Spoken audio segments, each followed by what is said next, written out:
That's better. Okay, hi guys, this is Court. We're here, Yankee T News, and Jason's getting warmed up there with we're getting warmed up all News right. and Entertainment. And yeah, we got a lot to talk about tonight as usual. There's always something, always something. So And good evening, everybody. Welcome to another edition of Common Sense News and Entertainment's joint venture between Yankee T News, Court Runoffs, and myself, Jason Douglas here. And it is, of course, I believe Tuesday, the 9th of June, 2026. Another beautiful, beautiful second day in a row in Connecticut with beautiful weather. Stellar top 10-day type of weather. And so here we are. We have a lot to talk about tonight. We have a lot to, as usual, talk about Iran, which is getting under my nerves. And then I want to talk about moving more in the direction I think you want. Maybe. And we're going to talk about California too. But let's start off with Iran. What do you think? Sure. Okay. So I understand. Yeah. Okay. Would you please expound upon things are moving in the direction that I would want? What do you mean by that? Because I don't feel that way at the moment. But go ahead. Okay. So the way I put it is, Iran and the U.S. are starting to exchange real punches. All right. And we're going to find out soon enough just how much Iran has to fall back on in terms of reserves. Okay. So before I carry on with that, I want to bring up a little historical note concerning the battle in Iraq way back when.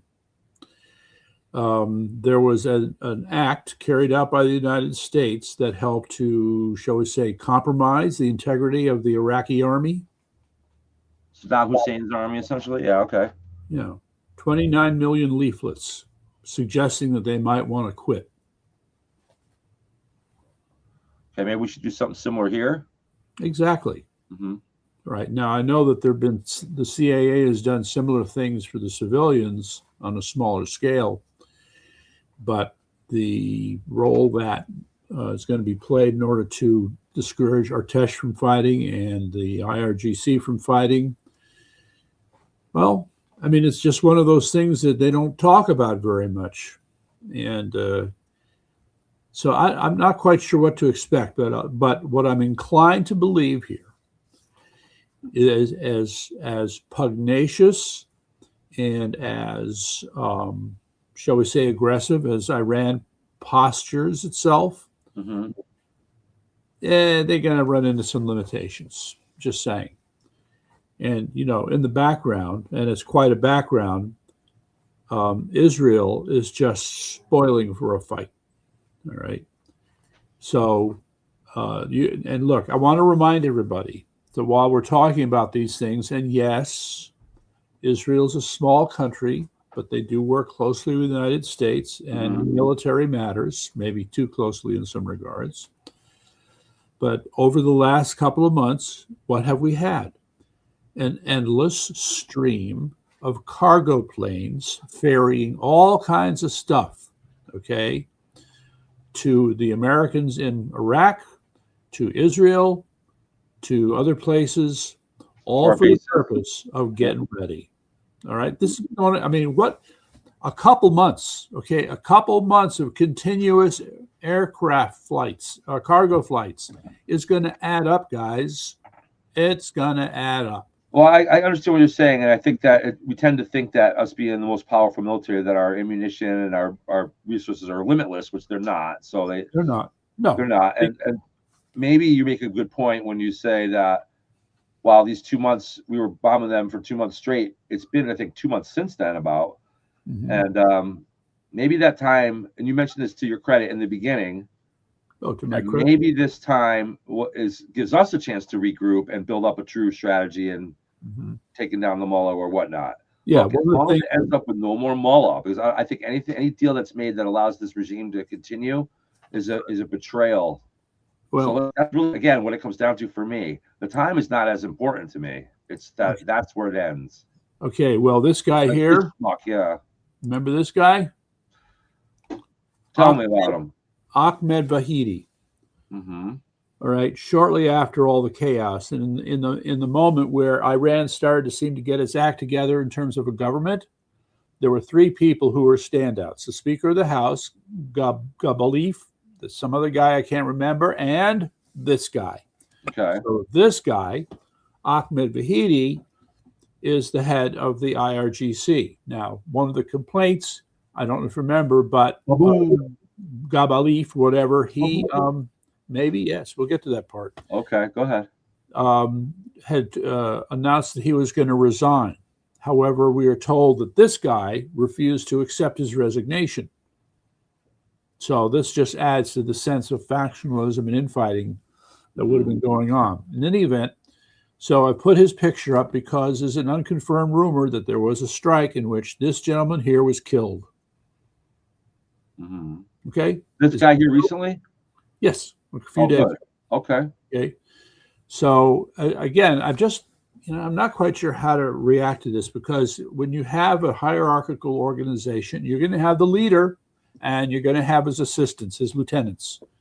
So even if you bump him off, it's the next man up. So I'm just not quite sure what would really, it's important. It's important to get rid of them. It's important to keep going through the organizational layers, get down deeper and deeper, get presumably closer to greater and greater incompetence. Mm-hmm. Okay, but anyway, so there, I just had to show him to you, and let's put him back to bed. Goodbye. And then you had this talk about how the gay Ayatollah is going to be seen in public soon. Really? That'll be interesting. Yes. So, and so even if you're, by the way, just because something is seen in public, quote unquote, doesn't mean it's necessarily live and in public. Oh, you mean like a Joe Biden lookalike?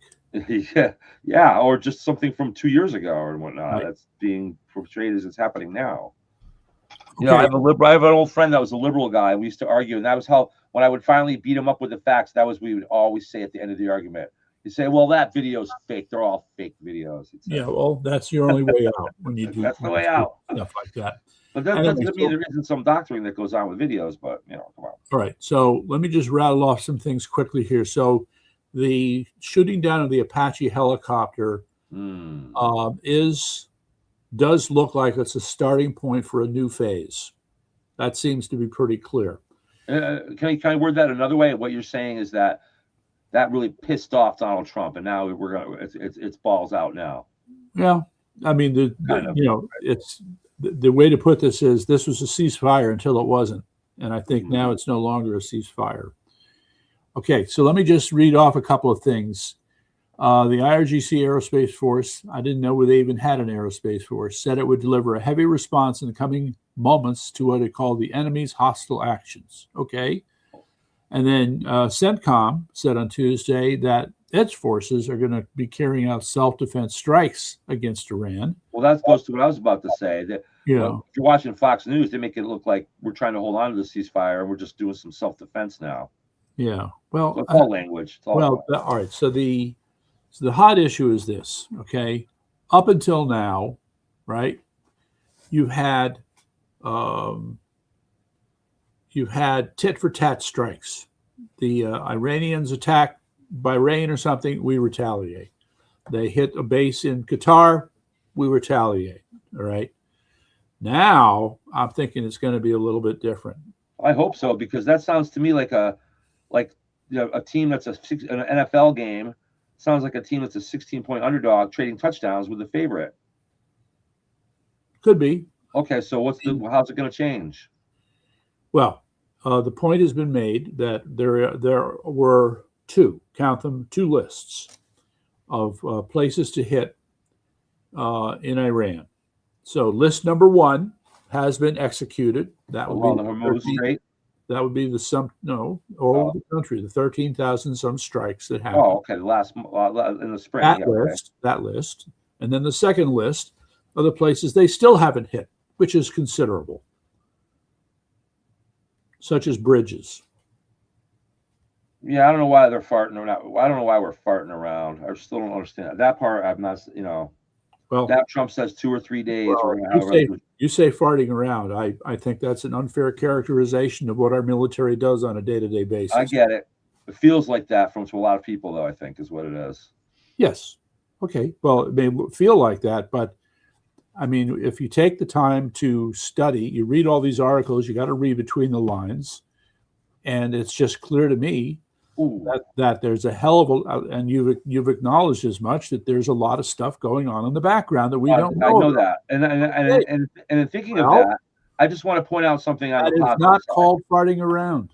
I want to wait a minute. I'm going to shift gears and talk about something on the positive side here. Yeah. Maybe we can liberate Iran right around the 4th of July. They can have their Independence Day with ours. Interesting. Boy, wouldn't that be weird? Or if not exactly on the same day, at least right around the same time, to liberate Iran on the 4th of July. Wouldn't that be something, huh? Yeah. Turn Okay. Iran into like a Liberia. Right. So again, I remind you that, I'm sure they hate hearing that. the other part of this is what's called Operation Economic Fury. All right. That's still going on, I assume. Right. They're still being denied $500 million a day. And I don't see how their economy can, I mean, their currency can become any less valued than it already is. No, I know. Like, there's no question they're beaten in this thing. It all comes down to what we settle for. What we settle for. What we settle for the end of this struggle, yes. All right. I mean, again, I'm going to repeat myself. We're looking for a way in which there'll be a minimum of American casualties. Correct. Okay? All right. So again, if we have to wait, pace ourselves, take other approaches that, I don't know, look like what? Farting around? I still don't think that we're gonna see a regime change there without. I get why we can't talk about regime change, because that will actually flare up the market. I believe Yes. if we go out in public and talk about regime change, I think that'll blow up the oil market and cause a lot of problems. What happened to oil today, by the way? Yeah, it went up pretty good today, didn't it? No. Oh, it went down today. Yeah. Okay. Hey, A lot. I've been busy. Okay, yes. Okay. You're entitled. Okay, so the point is that there are, again, the market is just reacting basically to public announcements, but I think they're also reacting to the information, the data that's being collected that you and I don't hear about that much. We should also point out that the students are all protesting again, too. Like I mentioned the other night, yes, there's that. But like the other night, I mentioned that Saudi Arabia has diverted 70% of its oil shipments over to the Red Sea. 70% is a lot. And I think they're going to divert even more. So what does that do for Iran? Yeah, there is the Red Sea. That is an alternative to the Strait of Hormuz. Right. It truly is. But I think we should point out, just for the record, that I saw a report that there are numerous locations around Iran, numerous, and I mean 15 or more, I think 20 or more, where students have come out back in the streets and are protesting the regime again. Right. And they're doing that knowing that they could be shot. All right. Well, so just point out. Well, we point out how they're different, how they're so different than we are. There is no culture that doesn't understand freedom on some level. Right. Well, let's take a moment here to kind of go through what I think is the short list of key issues here. Resistance in the streets, armed resistance, okay, desertions by the military, okay, and the formation of pamphlets going. What? When you talk about desertions, let's get those pamphlets going. Yeah, for example, and then the formation of a real political party. So here's my puzzle. We've seen the Prince Reza Pahlavi make public statements once in a rare while, but when he makes those pronouncements, they are spot on.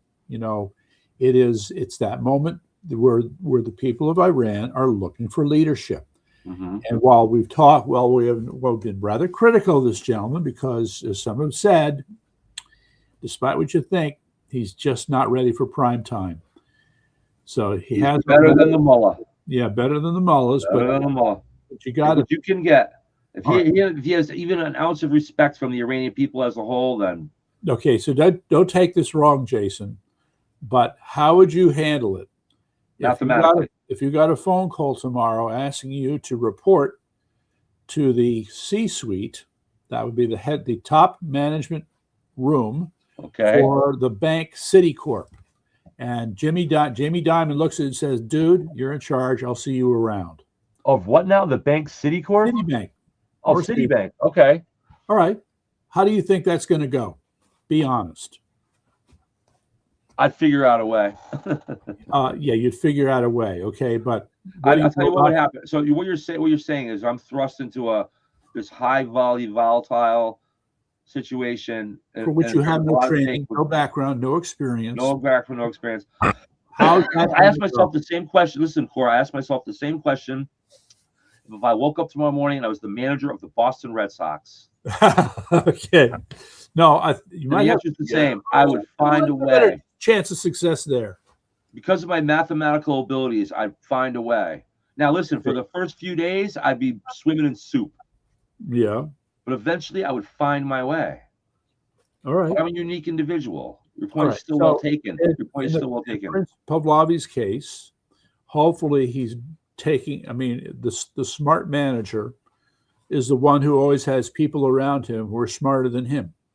Okay, so hopefully he's getting people around him who are I'm smarter. learning that in the formation of Common Sense News and Entertainment because I need people around in certain areas that are much smarter than me in these areas. Correct. We're getting there, but I know what you mean.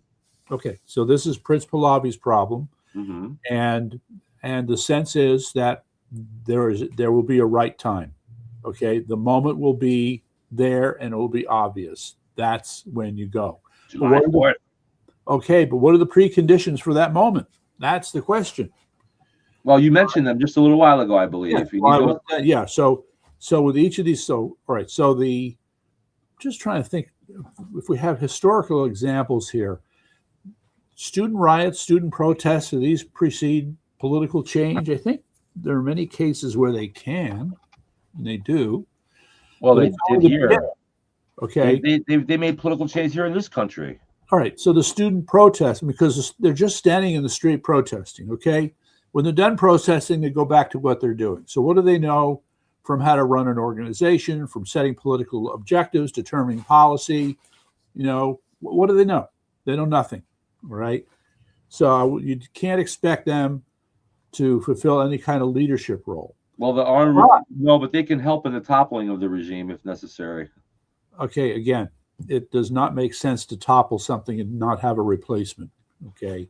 Okay, listen, I would disagree with you on that fact. Oh, really? Yeah, I think it's better to topple. Now listen, I agree with you in principle. It certainly is ideal to have a functioning factional government ready to take the place of whatever you take down. I agree with that. But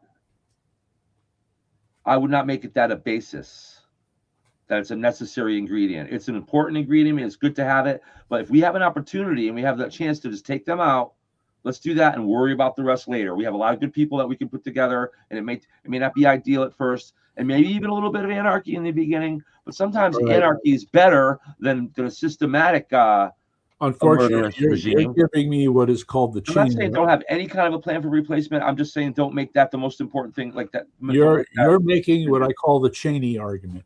Do you remember the Cheney argument? No. Tell me about it. When we invaded Iraq, yes, he said, "Don't worry, they'll welcome us as liberators." I didn't say that. I'm not saying that. In effect, we already have. No, that's not what I'm saying. We already have.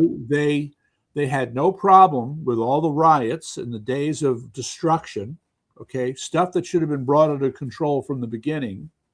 They just let all that go. There's a big difference here. We're not invading Iraq with ground troops like we did in Iraq. There's a big difference here in that regard. We didn't come and conquer Baghdad. We're not going to run our troops into Tehran. You're missing the point, okay? But there's a difference. The point of this thing is, if there's going to be regime change in those critical days after the old regime is gone, you have to answer the question, what will be done?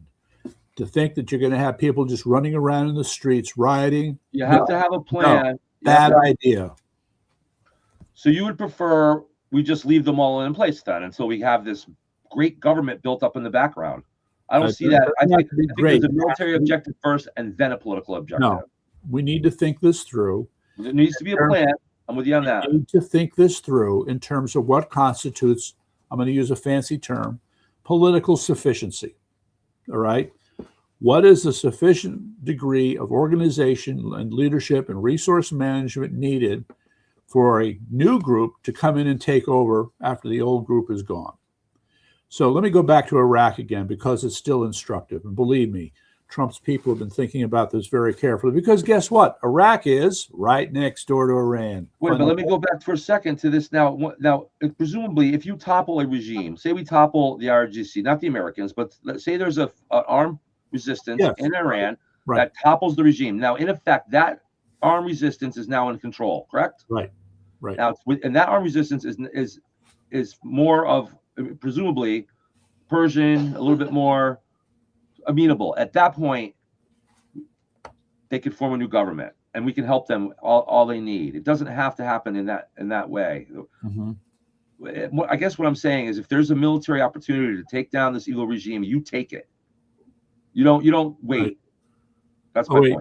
DJ Ricky can't handle it here. Jesus, come on, guys. The easiest way to take out a government is the Trojan horse. You pretend you're one of them and move your way into control. How do you know that it's already happening, DJ Ricky?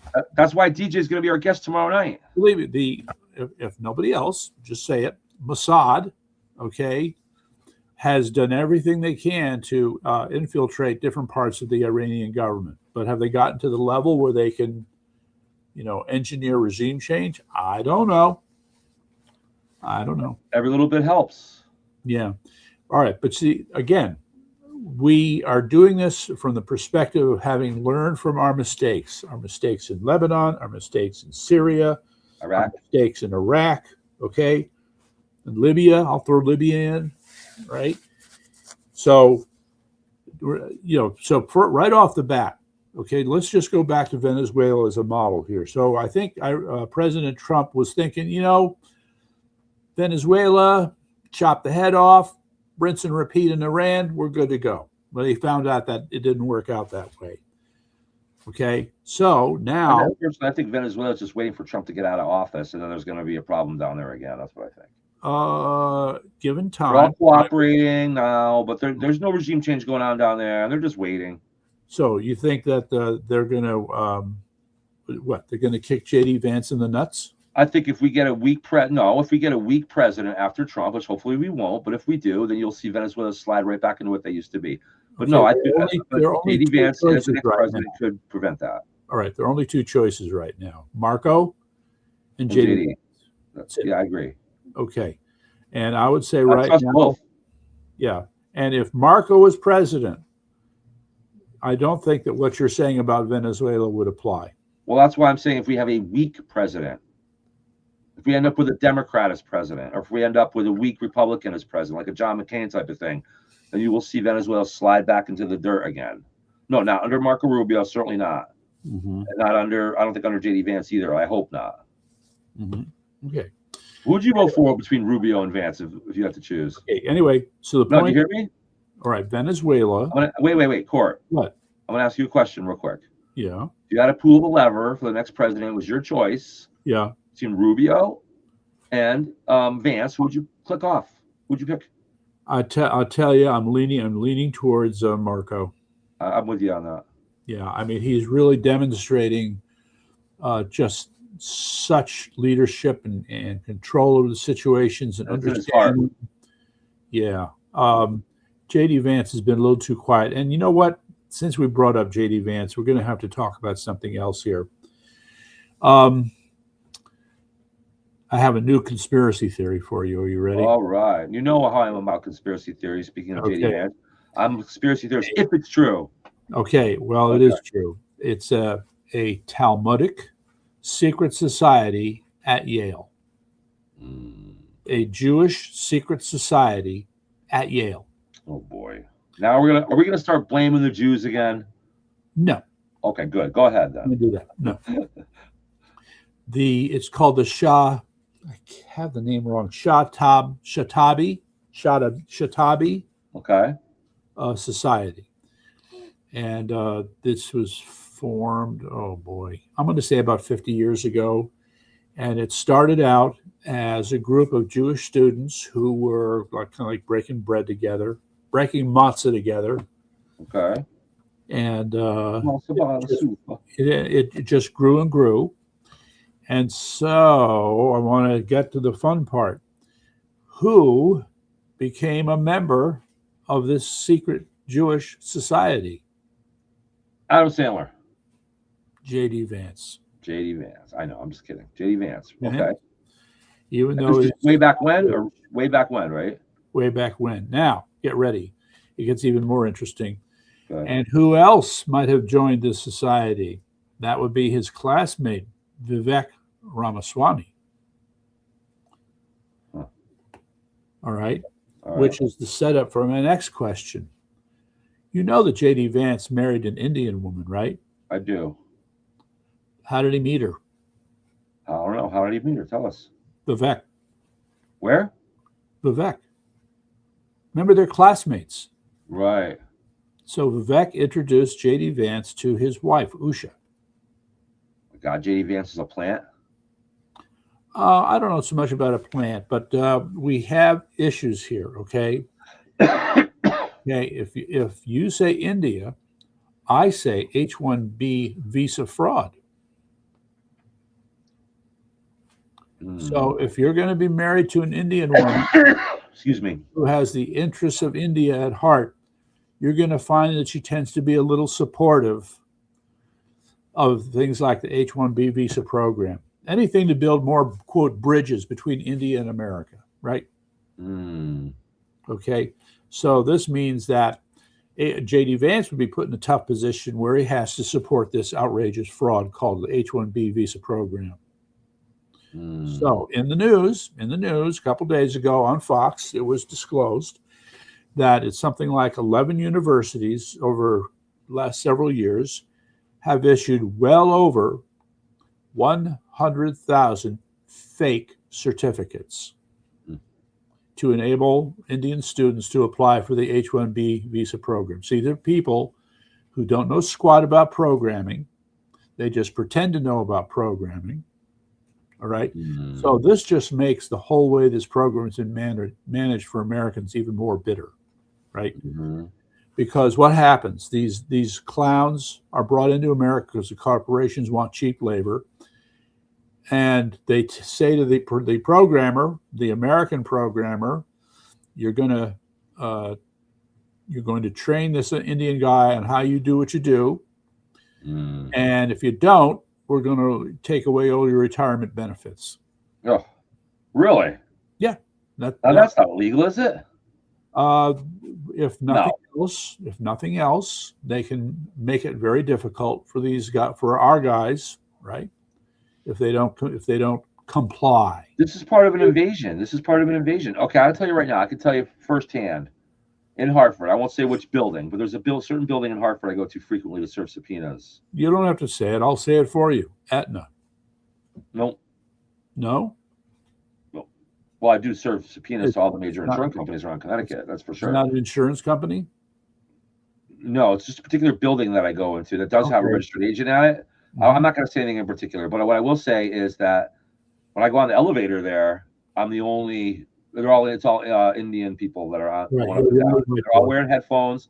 They're all whatever they're doing. I have no idea what they're doing. They get off on various floors. They dominate the entire building. It's probably 8 out of 10 people that I see even walking by me in the hallways. There's not a lot of people walking around in there, but when they do, that's 8 out of 10, I'd say, are from India. All right. So right here in old Connecticut, crime is continuing. Crime is continuing. And I got to say, I never thought much about it in the past, but over the last year or so, since I really understand what's been happening, I can't help but think to myself, go home, man. Where are the American citizens around here? What's going on? Well, I mean, given this revelation the way to put this is you have the universities in India committing fraud. You have the students applying to America committing fraud. You have the corporations that want them committing fraud. You have the non-governmental organizations that are helping them out committing fraud, and the relevant federal agencies who don't do the vetting also, in effect, committing fraud. So it's a fraud network. This is Julius Caesar's thing coming true here in America.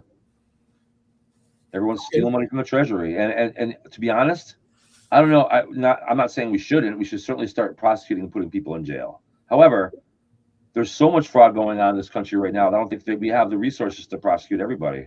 Right. Well, you got to start somewhere. You got to start somewhere, and with the big fish, I guess, is where it would begin, right? Right. Well, I would think. But the big fish are the ones that are connected to the prosecutions. So very, very tough entanglement we have going on here. Real reform is needed. That's for sure. So anyway, so did I say everything I want to say about this? Let me think. So, all right, then I'll just briefly, I want to finish off this Shabbat Society at Yale. There was another individual who became involved with this because this guy just seemed to get around everywhere. Mm-hmm.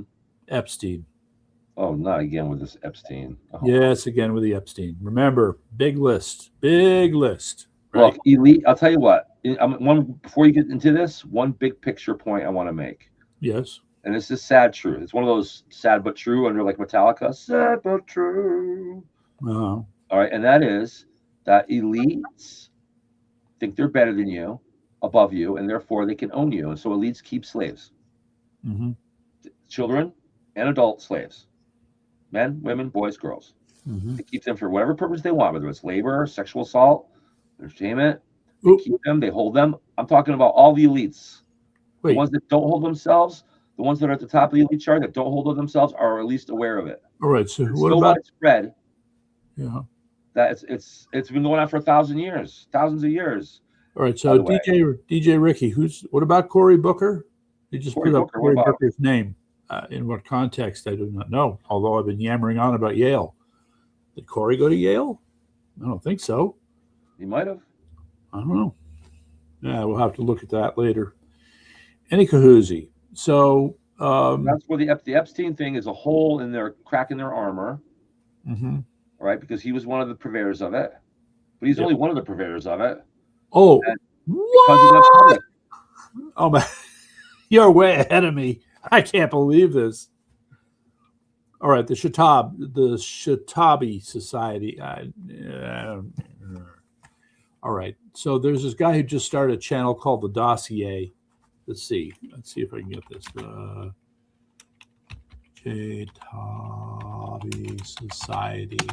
Hold off and do some internet research here. We'll be back after these. Yeah, Shabtai. Okay. Advertise this toothpaste stuff. Where'd my toothpaste go? Oh, I put it in the drawer. Never mind. Right. An exclusive and diverse group of Yale students. There you go.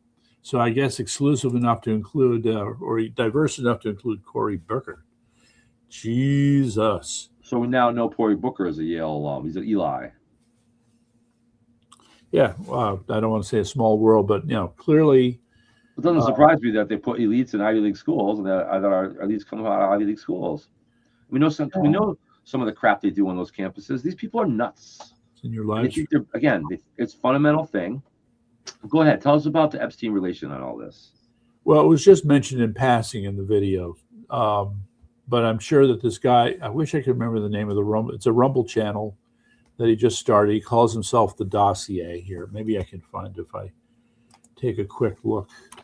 Anyone who's been one of the highest reaches of government, or anyone who has won more than, not anyone, but most people who have won multiple Grammy Awards or Academy Awards, or the most famous and richest and least among us, I would say 90% of them are at least aware of the kind of mayhem and chaos and torture and slavery. You ever seen the ads on TV that you know who Tim Tebow is, right?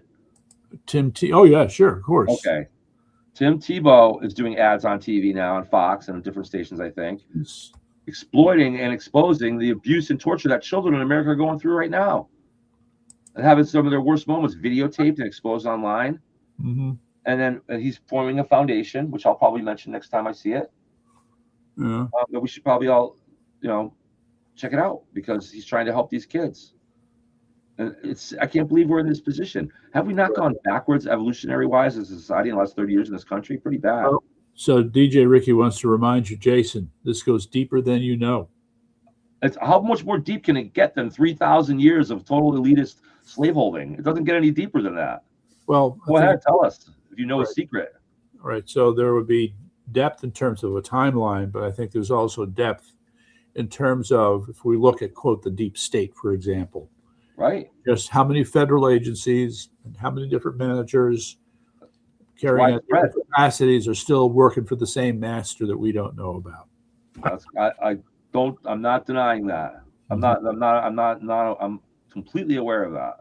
Okay. Well, but I think so deeper. Well, I guess deeper is a question Well, of they're just not all holding how deep. slaves.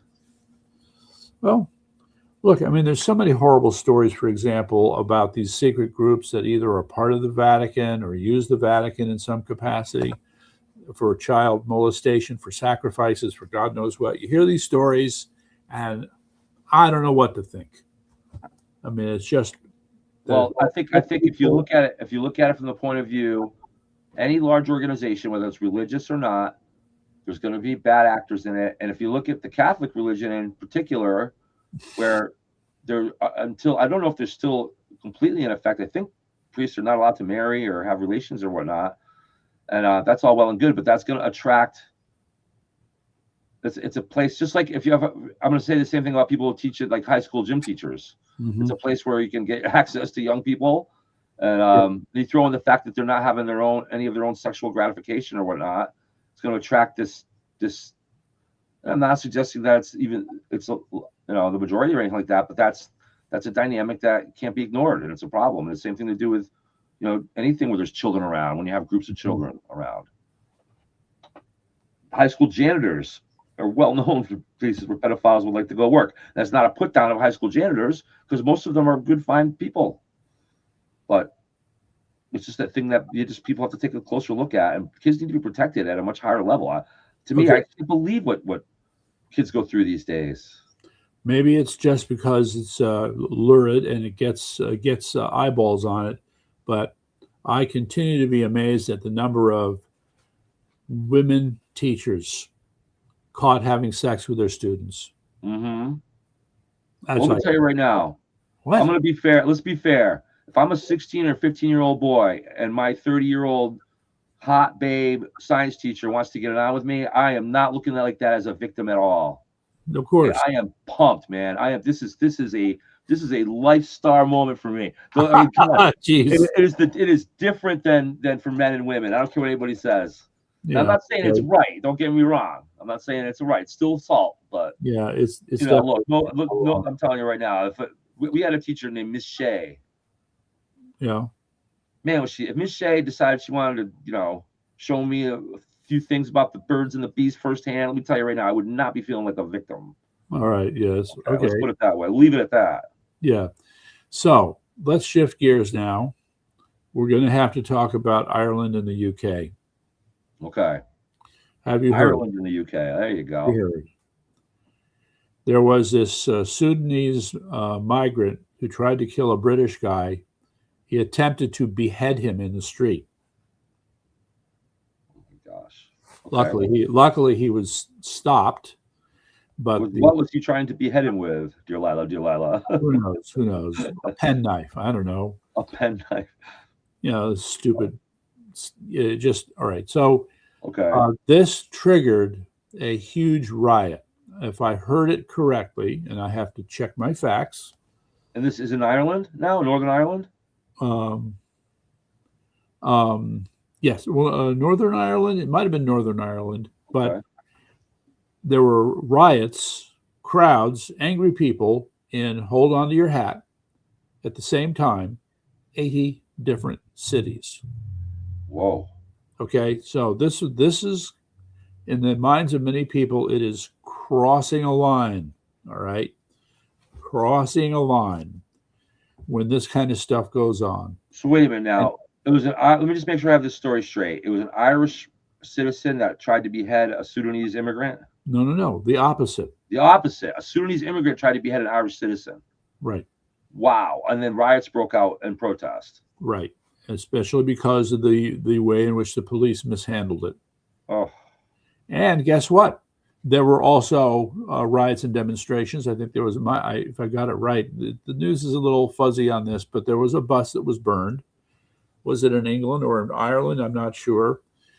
But you had crowds, and the police had to deal with these crowds. No, was this bus that was burned? Was it a bus targeted at Muslims or targeted at whites? I don't know. But all your talk about approaching a civil war, I would say that's beginning to look like a civil war. I think Europe needs civil wars. And needs that right now. The European people need to rise up and take care of this business, or they're going to lose they've already. Yeah, well, I think the governments are already against them. So we got real problem. I they're feel like again we're in a way worse situation right now than we were in World War II. Way worse. wait. Way worse. So then DJ Riggs, this has been going on for 10 years. Look at the top names of babies recently.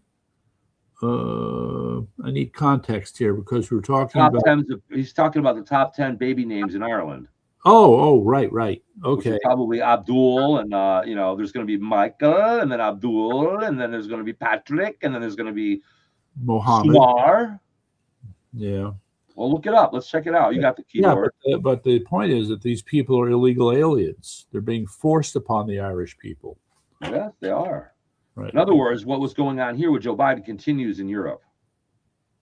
Okay. Fair enough.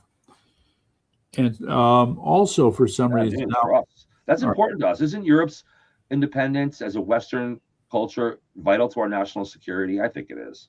Unfortunately, we just don't have enough to fight that battle right now. I'm going to say yes for one simple reason. In Scotland, America has only one nuclear subbase. If we lose that, we're going to have a big strategic problem. Mm-hmm. Right. Let's see here. Yes, you hit the nail on the head, says DJ Ricky. About the babies. Yep. I'm a little slow.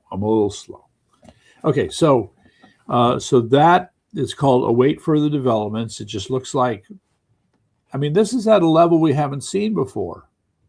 Okay, and so I'm going to make a parallel. Maybe it's not a good parallel, but okay, Iran shoots down the Apache helicopter. Now they've caused America to have to ratchet it up another step. Mm-hmm. Meantime, you have this incident in Ireland. Now that's getting ratcheted up a step. So what else is going to get ratcheted up a step? I don't know, but it's almost like there's a sense of, it's almost like it's what, early 1914 before World War I started. There's just these events here. Yeah, the powder keg. Yeah, we call it. It's it's bad. It is. It's very bad, and we have to stand up. I still believe right now we the MAGA in America is all that's left of the free world right now. That's really what it is. Okay, so now DJ Ricky goes, did you bring up the island in Albania yet?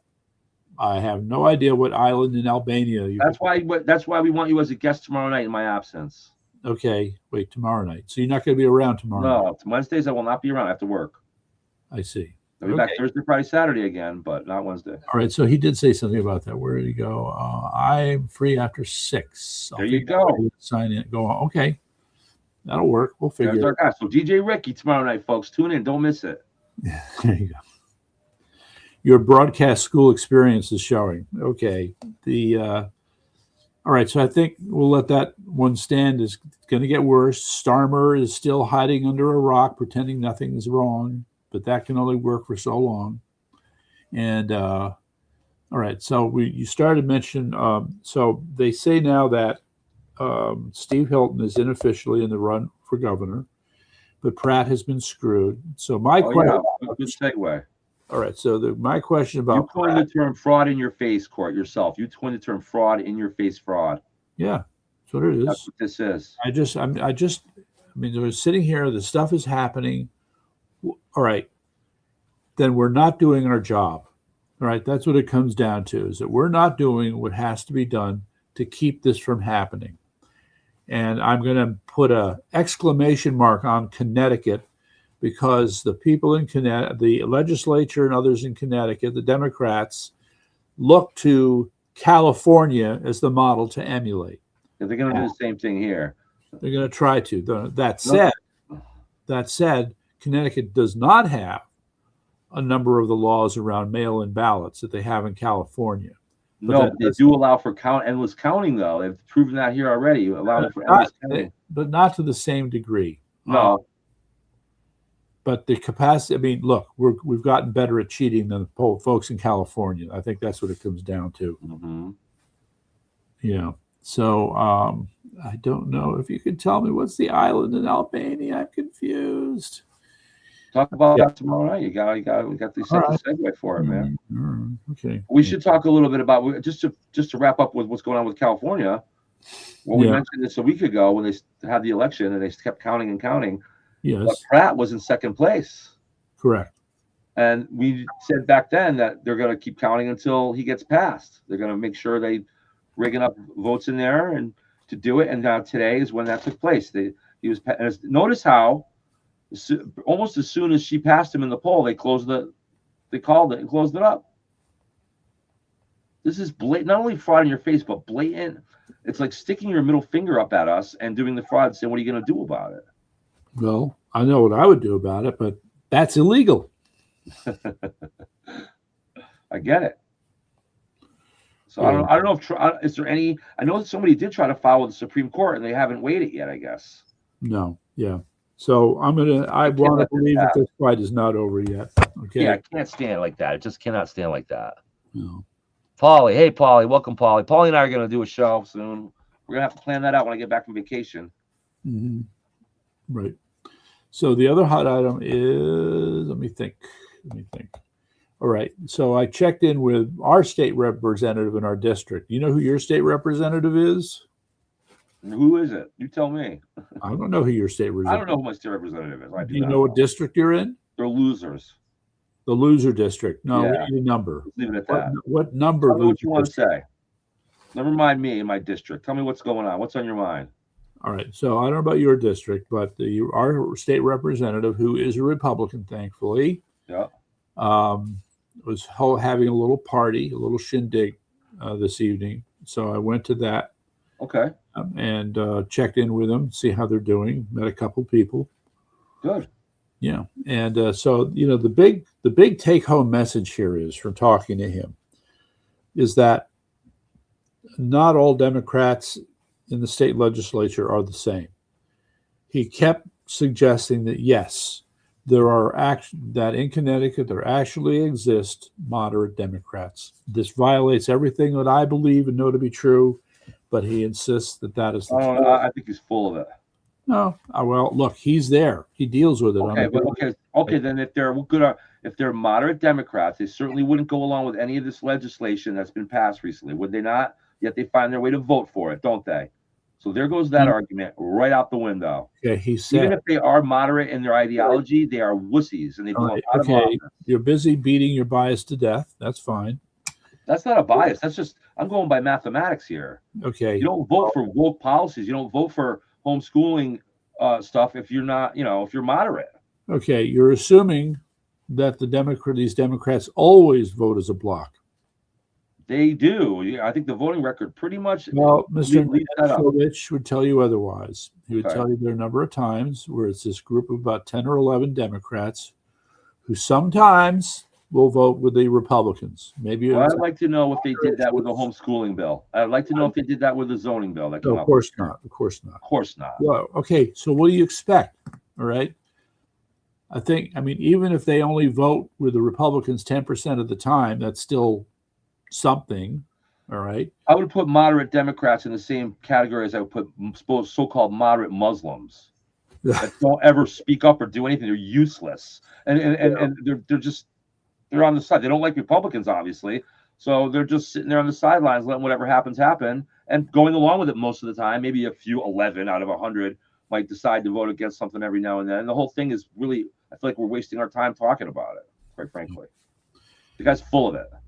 Okay, well, he's not full. We're all the moderate Muslims speaking up and stopping. If jihad is such a fringe part of the Muslim religion, where are all these moderates putting it down? If woke far left Democratic policies, communist Marxist policies are so fringe, and there's so many moderate Democrats, well, where the hell are they? Speaking up, taking control of their party. They're not. They don't, and they're irrelevant. Remember that they have a supermajority. Okay, a supermajority gives you room to play. Right. Well, if you get 11 of them to vote consistently Republican, then you can at least defeat the supermajority, if not in fact, at least on paper. I'll give you that, but I don't see that happening. All right. Why don't they switch parties if they're so? That's what they should do. If it's such a, I've said this all along that there's got to be, as far as voters are concerned, there's got to be a ton of moderate Democrats that can't believe how far left their party has gone. And right. You say that you're good at math. Let's do some. let's do some. I'm ready. 151 representatives. That's correct. How many of them are Republicans? I believe it's 49 or 50, 48, 49, something very small number. Okay. I don't know the exact number, but it's under 50. Let's just double check that. But I think it's 49, I believe, is the number. Okay. So any Republicans? 102 to 49, if I'm not mistaken. In the state house legislature in Connecticut. So we'll still get to these other numbers here. Let's see. Yeah, it's a good point, too. I won't be on Saturday night either this week. Right, 48. Here, so there's 48 Republicans, okay? 48 to 103 then. Well, no, subtract. So there's 151, so it's 48 to 103. All right. So that said, what's going on here? If you had 11 crossover, that would take it to 92 to 59, which is not a majority. All right. To get a majority, you're going to need, let us say, to get a majority, you're going to need 76. Yeah. So that's 28. Okay. So even if you have 11 voting with the Republicans, that's still not enough. No, but it's enough to can the supermajority. That isn't saying much. Bills are passed based on a majority. You're right. And then with a Democratic governor, that doesn't help either. But if you got Fazio in there, that might make a difference more. That'd be more significant if we had a good Republican governor, though. All right. So I would say if the margin between the Republicans and Democrats was narrower, you would find that the whip, the Democrat whip, would be disciplining those errant Democrats a lot more severely, and you'd see a lot less votes for the Republican side. Okay, well, none of it matters. Because they've got such a big gap. They don't care if they got 10 Republicans that might vote with the 10 Democrats that might vote with the Republicans. It doesn't bother that. So that's why this is irrelevant. They need to be voted out of office is what it comes down to. I mean, then to make sure all the seats are filled. You told me, you said the other day that sources tell us that there could be as few as 20 to 25 vacant seats this time, whereas we had 40 last time around. Vacant, uncontested seats we're talking about out of the 151 districts. Are you telling me there were 40 uncontested seats in 2024? I know for sure there were 40 uncontested seats in 2024, and we researched that when we did our profiles. Okay, yeah, that's pretty bad. But yeah, so anyway, it's right now at least is trending towards 20 to 25. Yeah. Okay. Well, that's an improvement. Still not ideal. No, but this is the part where I need the roster, I need access to the file, I need all these things that I can't seem to get to. We'll get there. We will get there. Before we have a few more minutes left, I'd like to talk a little bit about something we need to talk more about. Yes. And I'd like to look at the big picture, the root causes of the political problems that we have in this country, which have, in my opinion, gotten worse exponentially in the last, 15 to 20 years. Okay. And where they were. Well, a lot of people point to when Obama showed up. I think there's a good reason for that, and I also think there's another. There are things that the Obama administration has done, and through Obamacare and other policies, that are worse than just the financial aspect of it.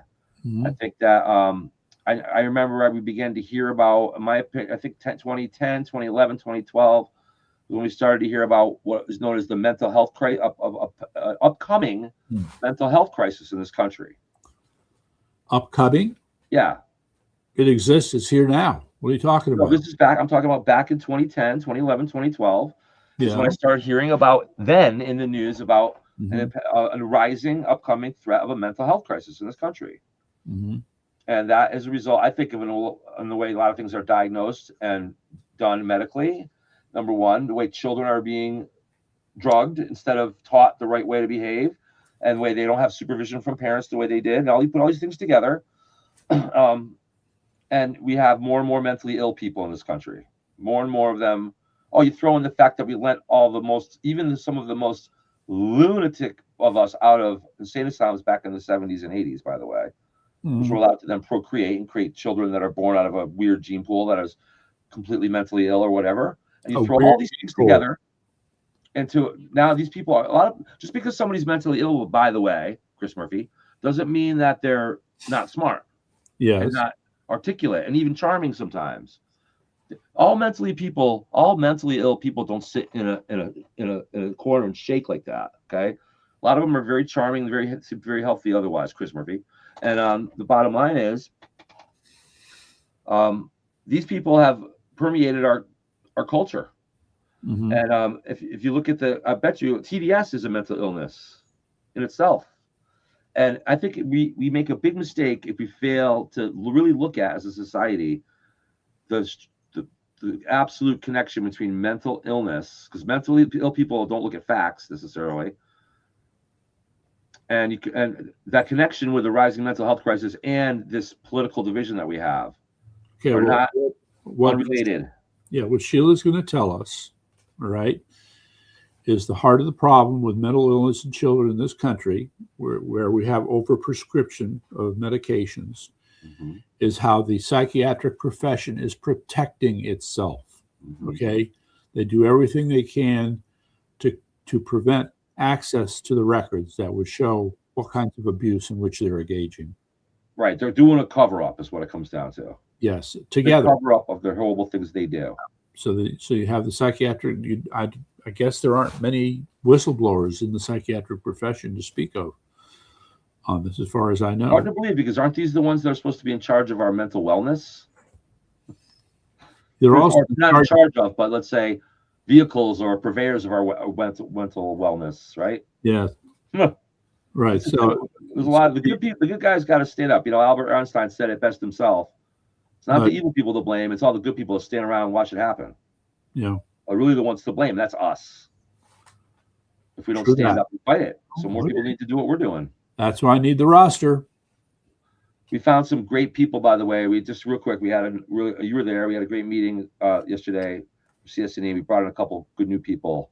Mm-hmm. Maybe that I'm not going to name, because there's a couple people that don't want to be, they don't want, and you know what, to their credit, they don't want the credit. They don't want to be known. They just want to help.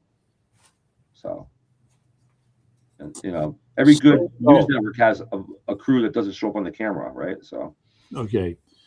So one of us, I guess, in my role as the treasurer, I'll have to go out and find a little picture frame just big enough to put in our first dollar bill. That's a good idea. It's a good idea. Mm-hmm. So all those things are being set up soon. It is taking longer than I would like, but you know what? As long as we keep at it, it'll all happen. And sometimes it feels like one step up and two steps back. Let's just say it right now. The other day we went to a local bank. We're not going to say what bank, but we went to a local bank to try to get Core here added as our treasurer. And it was something that we spent an hour there trying to get through their security protocols, even with the help of the branch manager herself. We still couldn't navigate through this maze of not corruption, but confusion. And I know it's meant to protect us security wise, but it gets a little out of hand. It's overdone. You pointed out just fine that 30 years ago you could just walk in and show your ID and give your name, and they sign a piece of paper and you're in. You walk out the door. So technology has its ups, but it certainly has its downs. Mm-hmm. This is one of them. And sometimes it feels like when you're trying to do something like this that it's one step up and two steps back. But don't despair. That's not how it is. We keep moving forward and we'll get there. Yeah. So with that, I'm ready to go eat and sign off for tonight. Are you ready? Yeah, I'm ready. So let's see here. Just double checking for any passing. We're going to talk more about the mental health thing. So you're going to need somebody for Saturday, because I'll be here Thursday, Friday. Saturday, I'm going to be out of town. I'll be gone for that whole week. Right. I don't take a lot of vacations, usually just a week a year. But when I take a vacation, it's a real vacation. Yeah. I just need to throw in that the Israelis are really proving not to be our friends. Oh no, you're going to end it with more of this. Don't end this on a bad note. Well, it's a warning.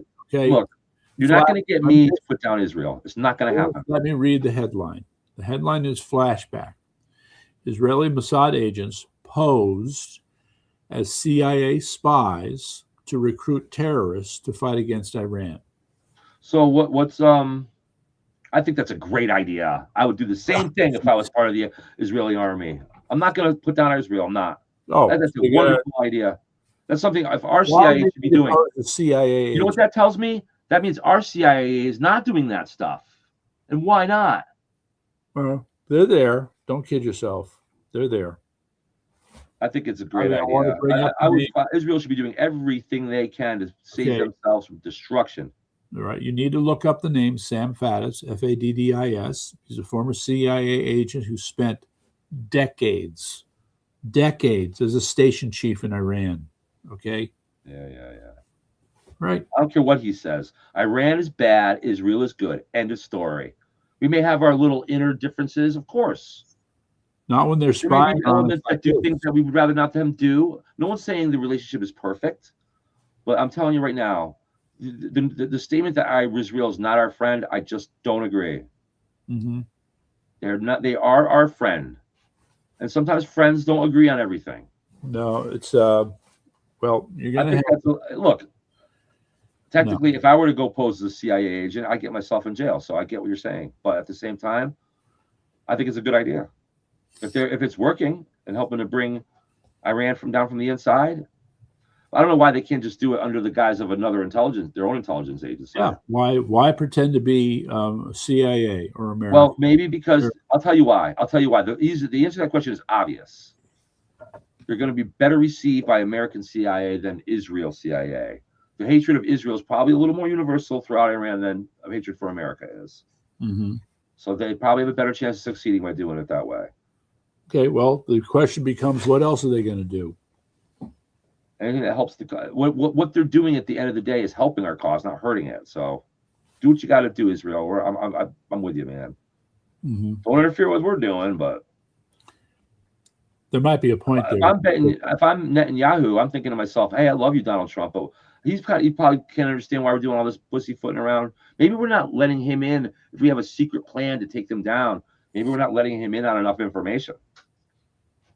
I don't know. I don't know the answer. We're not there. So I'm not going to put down Israel, though. I'm not going to do that. Yeah. Because everybody else is doing it. I'm not doing it. I'm a fan of it. I'm a friend of the Jews. They're the good guys here. They may not do everything the way we'd like them to do all the time, but you know what? I'm on their side. I am on their side. They are our friends. Mm-hmm. And I have friends that I've had spats with in the past. Every now and then it happens. We don't agree. I don't agree with everything that me and my friends do. We don't agree with each other 100% of the time. Things have happened not very often over the years where we get mad at each other. Why did you do that? Why not? Right. Last year I dropped my friend of mine's name on one of my podcasts that I didn't mean. I just came out, didn't mean to do it. He got upset with me. How could you do that? He didn't say you're not my friend. He just said, "What the fuck you doing?" Excuse my language.